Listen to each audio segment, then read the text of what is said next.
Jadi memang tergantung dari kondisi kulit Tergantung, masing-masing. betul sekali. Oke, nah Dok, kalau misalnya nih masyarakat memilih skincare sendiri nih di rumah Dok, bagaimana sih harusnya memilih skincare yang cocok dengan kita? Nah, sebenarnya memilih skincare ini harus disesuaikan dengan kondisi dan juga jenis kulit dari masing-masing orang ya. Jadi apakah kulitnya termasuk yang kering, berminyak, sensitif, ataukah yang kombinasi. Jadi memang harus disesuaikan dengan tipe kulitnya. Nah nih Dok, untuk masalah jenis kulit kan kita nih masyarakat awam ya Dok, kan kita juga tidak tahu sebenarnya jenis kulit kita kering atau sensitif atau apa nih Dok. Nah Iya. kalau dari Dok sendiri Dok, ada tips untuk bisa kita mengetahui apa sih sebenarnya jenis kulit kita?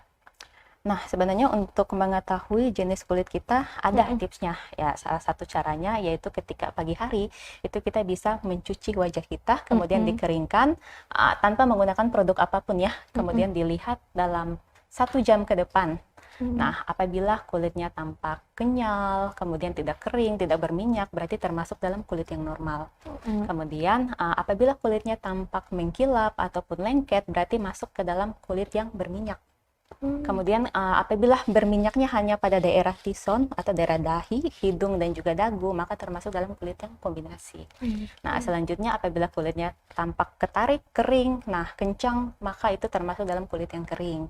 Nah, selain itu juga ada juga kulit sensitif. Nah, kalau kulit sensitif biasanya ditandai dengan adanya kemerahan ataupun juga ada rasa gatal pada kulit. Oke.